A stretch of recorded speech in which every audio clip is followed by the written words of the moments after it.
Kwa majina naitwa Joyce Kakuli, nasimamia mama wa hii soko wa mboga. Mimi na waandikia. Zamani tulikuwa tunaweka mboga zetu kwa mchanga, soko iko kule juu, tulikuwa tunaweka kwa mchanga, vumbi, lakini saa hii tumeendelea sana. Tunaweka juu, hakuna kushika vumbi, na ni very neat na smart. Na tunyeshewi. Tulikuwa tunafunga umbrella juu ya njua. Huku mwingine wote njua ni mingi. Lakini saa hii wakina mama wa mama mboga wameonekana. Vile ulikuwa umesema bottom up, saa hii tuko juu. Hata mboga tunaweka juu na tunashukuru, tunaendelea poa. Sasa kwenda nyumbani tunaweka hapa chini tunafunga. Hakuna kupembana. Yes. Yes. Yes. Sasa ukiona ametoka kwa pale kuweka mali yake, chakula yake, sio mboga kwa chini. Sasa mumelete hapa. Mpaka wengine watakuwa juu ya gorofa. Yes. Iko bottom up kuliko hiyo. Wengine wako juu. Wengine wako juu.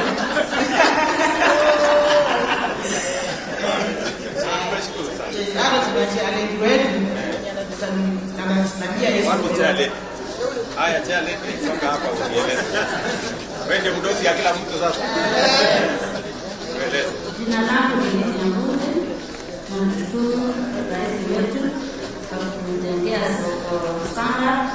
Sasa tuko kiwango kingine na uchumi unaendelea kuinuka na biashara zetu zinaendelea kuinuka. Tunashukuru sana. Sisi wanamgambo hapa mingi nao tuko mbele sasa. Mko mbele?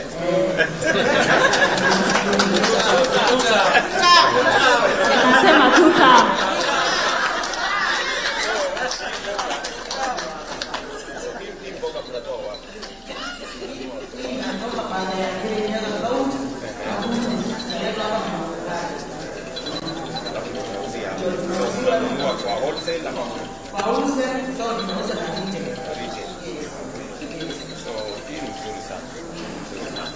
Sasa mpango yetu ni kuona vile tunaweza pia kuwasaidia.